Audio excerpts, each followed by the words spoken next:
Okay, we're continuing with Chapter 5 in the statistics textbook. In this video, we're going to go through section 5.2, which is on finding areas under the normal curve. Okay, so before we get started, just remember, again, the idea is you don't have the exact histogram or distribution for, like, let's say everyone in the United States. How some statistic is distributed, so the subjects are everyone in the United States, like the heights of everyone in the United States or something like that. The weights, whatever. Everyone in the United States age 18 and over. And so in some situations, and we'll as we go through this course, we'll talk about how you can make assumptions like this and when you can. But you might assume that, okay, this data point amongst everyone in the United States is going to be normally distributed. You assume that. And then you would also assume what the standard deviation of that distribution would be. And the average, you'd assume what the average would be. And you can imagine the one way you could do this is you could take a sample, of 100,000 Americans, a random sample, get the average standard deviation, and then get a distribution. And from that, you can make that assumption about the entire population would be this average or this standard deviation, etc. And we'll get, again, later in the course, we'll get into more specifics of how you do these kinds of things. Okay, so now if you want to get an estimate for, all right, what percentage of the people in the American population are within, let's say we're talking about heights, have heights within, from 58 to 70 inches. Again, this is going to be an approximation. This is going to be the best of an educated guess. Well, you go to the normal curve and you calculate the area you use the area under the normal curve to give you this information. Okay, so how do you calculate areas under the normal curve? That's what this section is all about. Now, the method that they teach in this section, this is the method that you're going to typically learn in any statistics course. But I'm going to show you a different method that's quicker, easier, more versatile, and actually gives you a more of an intuition about what's going on. However, I know some of you might be a little upset with that because you have a test that you're about to take and they use this method that they teach here, and you just need to learn how to do this method. Well, first of all, in my opinion, if you approached your teacher or your professor, told them the method you want to use and explained to them, you made it clear that you understand what's going on and that you're actually going to use the normal curve formula to do it and just show that you have an understanding of exactly what's going on, to me, the professor would be impressed and say, sure, you can do that. And they might actually tell the class, look, if you want to use the actual formula and you know how to do that, go right ahead. With the method I'm going to teach here, you don't need to use a table. Okay, but if for whatever reason your professor wants you to do it this way, then just YouTube, there's plenty of videos that'll show you how to calculate areas under the normal curve using the z-score and the table. But we're not going to go into the details of this section here in this video. But pretty much all they're doing is you calculate what's called they call it a z-value, or you'll sometimes hear z-score. All that is just a number if you put it in standard units, that's that number's z-score, they call it. So standard units, remember, in the last few videos we talked about this, it's just you calculate how much that number is, how many standard deviations that number is above or below the average. That's what a z-score is. Okay, so in the previous video, we calculated how many standard deviations 60 was above or below the average, 45, 75. We were calculating each of these values z-scores. That's it. It sounds fancy, but that's it. Okay, now what you do is when you have a z-score, the idea is you're going to want to, so they give 3 examples here of what you might want to calculate. Well, 4, actually. So you might want to calculate just the area, the centered around 0, the area 1 standard deviation above and below 0. So you just have one z-score. The z-score would be 2 or 3 or 1.5, and you want to calculate what's the area under the normal curve that's plus and minus that z-score about 0. Or you might want to calculate an area like this. It goes from some positive z-score to 0. Or maybe you want to calculate an area that goes from some positive z-score to some negative z-score, but those two aren't the same. The plus and the minus aren't the same. Or maybe you want to calculate the area under the curve from a positive z-score to infinity. Okay, so to do this, what you do is you calculate, you're either going to have 1 or 2 z-scores, depending on what the area you're looking for.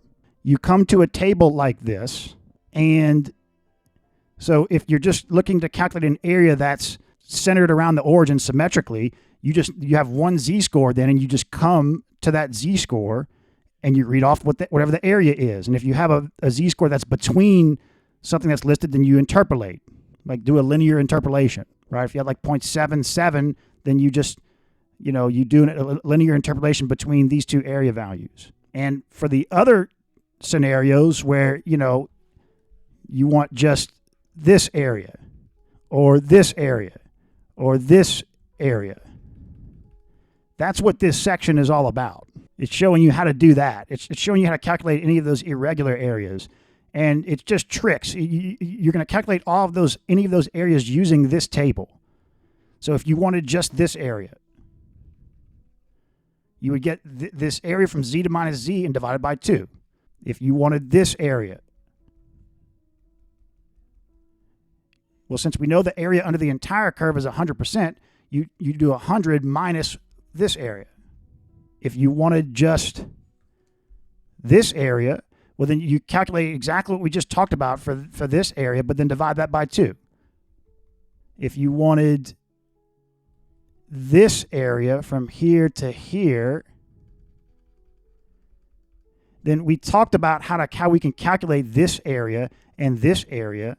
You just subtract 100 from this area and this area. Or no, you subtract this area and this area from 100. Stuff like that. But there are limitations, though. You can only go so far. Well, first of all, the linear interpolation, that's probably plenty of accuracy, but you don't know if it's necessarily linearly distributed. But that's plenty enough accuracy anyway. But just saying, technically, that's not exactly correct, doing a linear interpolation between 2 z-scores. Okay, and then they also give an example here. If you want to calculate this area between 1 and 2, it's not exact. The method that they show you is not exact. There's no exact way of doing this with just the graphical method. There's no set procedure to use in solving this sort of problem. It is a matter of drawing pictures which relate to the area you want to areas that can be read from the table. So you're just saying, okay, well, this area is pretty much half. It looks visually like it's half as much as this area. So I'm gonna say that I'm gonna divide that by 2, and I can get an approximation for this area, and it's pretty accurate. But again, so it has limitations. Like this, for example, you can't calculate this exactly, and it takes time to, you have to always resort to this table to calculate even this area. You're going to have to calculate like this area, and you might have to interpolate the entire time, so it could be cumbersome. All right, so now let me show you the easier way. Quicker, more intuitive, and you could get absolutely any area you want on any interval you want. And it all takes the same time. No matter what interval it is, it's all going to take the same amount of time. Okay, so what we're going to do is, let's go directly to the formula for the normal curve. We were given the formula for the normal curve in the previous section. Here it is. We talked about this. This is the formula for the normal curve. For this curve. What do I mean that this is the formula for this curve?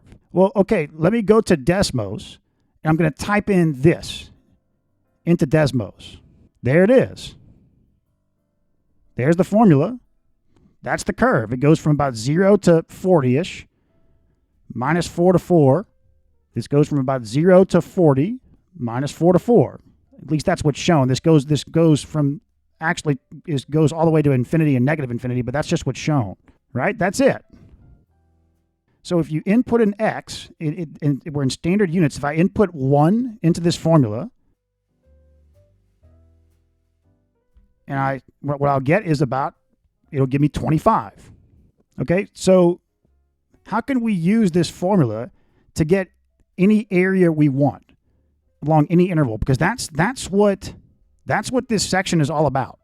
Everything here in section 2. That's exactly what this is all about. It's teaching you how to get any area you want under this curve. That's exactly what that section's about. The goal is to get any area you want along any interval under this curve. Okay, so how can we bypass the graphical method that the book teaches using the actual formula here? Well, let's use our graphing calculator. Okay, so everything I'm about to show you here, pretty much any graphing calculator does everything we're about to do here. It's not just this graphing calculator. This is like standard stuff for a graphing calculator. Okay, let's type this formula in.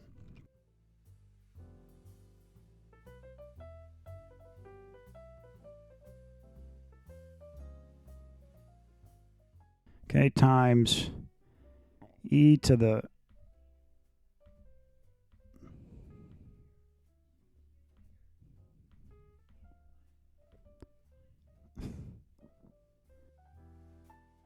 Okay, so the calculators simplify, like they put it in a different looking form, but yeah, this is the same thing. This is equivalent to this. You just saw the steps I did. Okay, so now what we can do is take this, store it as E. All right, so we've got it stored as an equation. Okay, cool. Now let's come to the table in the back of the book. Okay, so they give a z-score, which we know a z-score is just the standard units on the horizontal axis. And the first thing it gives for each z-score is a height. What does that mean? The height here. That's just the y value. Well, yeah, okay. So you input an x and you get the y value. Let's do that. Okay, for 0.45, let's put E with x is equal to 0.45. 36.05, there you go. See? Let's do E with x is equal to 3.15. 0.279, there you go. All right. What about areas? Well, we just use the definite integral. This is easy. The definite integral for equation E with respect to x, and all you do is for the limits of integration, you put whatever interval you want, and it's going to give you the exact area. So let's use an example. Let's go to 0.7 here. So this area they give here it's the area between plus and minus 0.7. All right, so let's do minus 0.7 and then 0.7, 51.6, 1, there it is. Let's do 2.24.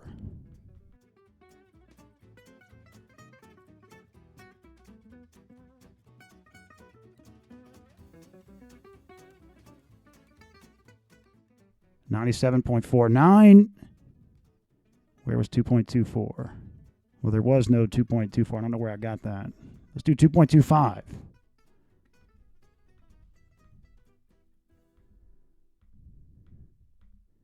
$97.55. There it is. But again, this is easy, though. This works for any interval. So, okay, find the area between 0 and 2.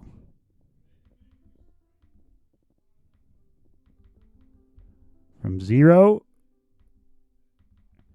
to 2, 47.73, 48%. The area between minus 2 and 1, okay?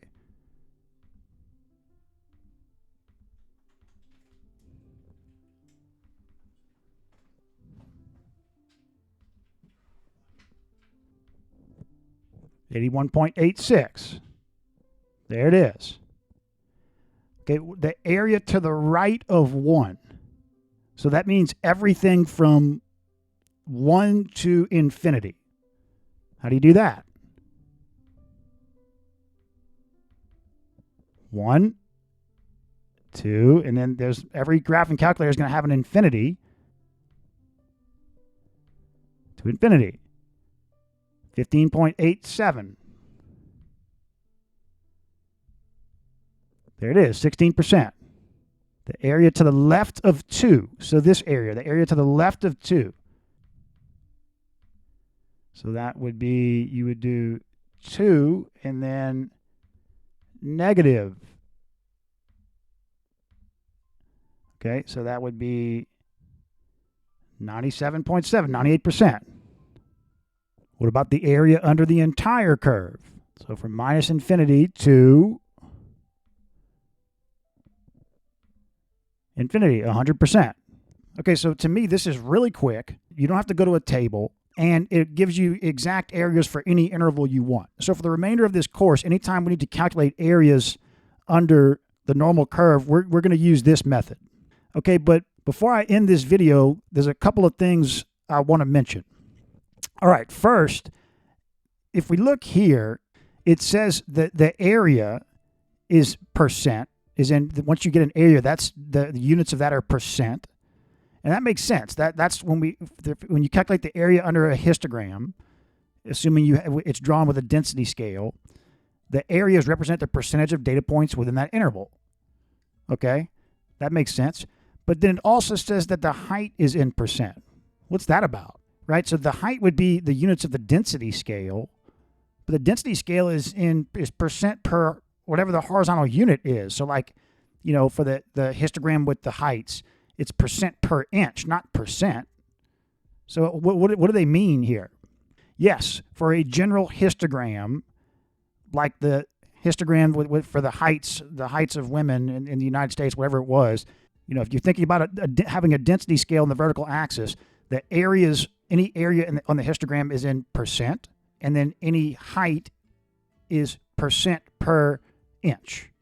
And that's why when you have an area, you multiply the area, the horizontal dimension, which is in inches, times the vertical dimension, which is in percent per inch. The unit you get is percent. What's happening here is, for the case of a normal curve, the horizontal axis, standard units are unitless, right? How do you calculate the standard unit?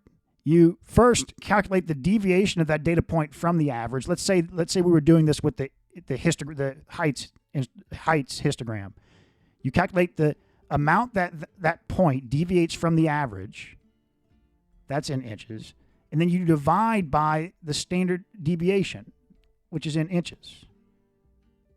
So it's unitless. Therefore, the vertical scale, percent per horizontal unit, but it's unitless, it's just percent. And then so percent times something that's unitless is percent. And so the area is percent as well. That's what's happening. Okay, the next thing I want to mention before we end this video is, so this is great, right? You don't have to resort to a table, look up values in a table, and you can use this formula. It's quick and easy. So you could come to the textbook and get this formula right here, but why don't you just, maybe you might say, I want to Google the formula for the normal curve. All right, let's do that.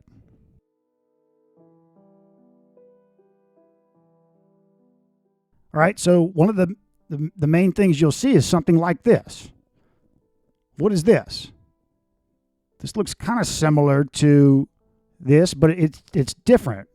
Okay, well, first of all, in the previous video or 2 videos ago, one of the example problems we worked was we put a list of values in standard units, and then we calculated the average and standard deviation of that list of standard units values. We got average of 0 and a standard deviation of 1. And then we did that again for another list and got the same thing. And we also did that for the batting average histogram values and got the same thing, an average of 0 and standard deviation of 1. All right, and so what that's telling you is that, so this normal curve here, relative to the standard units axis, it has a average of 0 and a standard deviation of 1. Well, you might be saying, well, of course it has a standard deviation of 1. That's what this is. This is 1 standard deviation, minus 1 standard deviations. Forget that the standard units represent standard deviations for a second. Let's just imagine these standard units don't mean anything. They're just numbers. Then this distribution here this shape here, the way this area is distributed, the average is 0 and the standard deviation is 1. We're going to see later in the course, we're going to talk about situations where we might want to shift this normal curve along the standard units axis to where you shift it to where the average is over here now. And maybe you also change the shape to where it's more spread out or less spread out relative to the standard units axis. Now, this is beyond the scope of this video right here. We're going to get to this later, but that's what we're going to do, things like that. That's what the details of this formula are about. So if you take this formula and I'm not getting into what this formula means, what this particular formula means, but this is about probability density, which is based on a normal curve. But here, if you put sigma is equal to 1, here's the sigmas, and you put the average is equal to 0, you get this equation back. Well, close to it. It's this exact equation, except instead of saying 100%, it says 1. Okay, so I want to focus on this particular video. If you want to get the formula for the normal curve, the one that we've used in this video, this one here, then you can go to the textbook, or you could Google search formula for the normal curve, and just remember that the normal curve relative to the standard units axis, this is kind of confusing. It's like a double negative type thing because standard units is and standard deviations, but it is confusing. But relative to the standard units axis, if you imagine standard units don't mean anything, it's just numbers, then you put in this formula, you put standard deviation of 1 and the average of 0, and you'll get that formula for the normal curve. And just put this as 100% as well. Change this 1 to 100%. So what's that about? Why is this not 100%? Because when we get to these later chapters, this is about when you input an x here, you're getting a probability. And remember, like, probabilities and percents are very closely related, as far as like a probability is kind of like a percent, but instead of saying percent, you just leave it in decimal form. So what they're doing is, instead of you input a z, that's what for x, and instead of getting, for the formula on Google, instead of getting 25%, you would get 0.25. Here, for the application that we're talking about in this video, we're calculating areas under curves for what's the context? The context is we're looking at this as a distribution for a histogram. Areas under curves represent percents. So in this context, we put that as a percent. But when it comes to probabilities, in that context, you're going to leave the percent off. You're going to leave it as a decimal. Because remember, this curve here, it comes from the development of the mathematics of chance, right? So probability and statistics are very closely related. And so that's why we're going to be using this curve for probabilities and predictions as well. The probability of an event happening, the probability of something being true, things like that for inferential statistics. Okay, now you still might be a little confused because you might be thinking, well, okay, we had like the heights histogram and we wanted to compare that to the normal histogram. Why didn't we, kind of shift this normal curve to match up with the heights histogram? Okay, no, again, don't confuse yourself with the shifting of the histogram and the changing the standard deviation. That we're going to get to that later. Just a reminder, all we did was, so in the background is the heights histogram, and we changed the scale. So here they erased the original numbers and put the standard deviations, but they didn't rebin. You see, the bins don't line up with the numbers here, but you could rebin if you want. I gave an example of rebinning, and then so each of these match up with the standard units, right? That's all we did. So there's no shifting of the normal curve. We're not getting into any of that right now. All right, so you still might be confused. I want to try and make sure you're not confused. Let's not get ahead of ourselves. I'm questioning whether or not I should have showed you that formula on Google, that probability density formula. All we've done up to this point, let's focus on what we've done up to this point. All we've done is we've talked about histograms, and we introduced the idea of, if we don't know the exact histogram, the exact distribution of some data, then there's a good chance that that data is going to follow a normal distribution. And all we've talked about is this normal distribution that's centered at the average and has this standard unit scale. So it's centered at the average, and then you go plus or minus 1 standard deviation, plus or minus 2, and that's how the curve is distributed based on the standard units. And we talked about how, in general, if you have like a perfectly controlled experiment, like that kind of like, just ideal random experimental type data, then this is the kind of distribution that data is going to have. It's going to be centered. It's going to be symmetric about the average. And within plus or minus 1 standard deviation, the area under the curve is going to be 68%.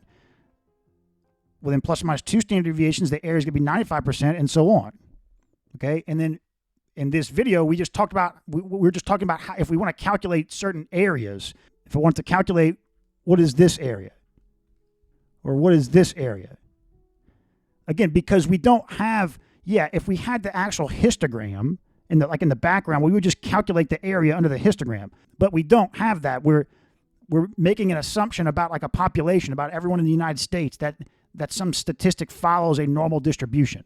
So we're going to make an educated guess about the percentage of data points within an interval by calculating the area under the normal curve. Okay, and that's it. That's it. That's all so if you feel like you're confused about some of the stuff I mentioned about shifting the normal curve and all that, don't worry about it. We'll just move in a step-by-step fashion to further topics. Okay, in the next section, section 3, it just goes into detail on, it brings section 1 and section 2 together. We were introduced to the normal curve in section 1. We were introduced to calculating areas under the normal curve in section 2. So now it's going to bring that together. Pretty much everything I just outlined, we're going to actually do some examples of, all right, we've got this variable, heights, weights, or whatever. We're assuming that variable is normally distributed about some, about some population, but we don't know that distribution. So we're going to use the normal curve to get an estimate, a good estimate for the percentage of data points within an interval. We're going to go into that and exactly how that's done in detail.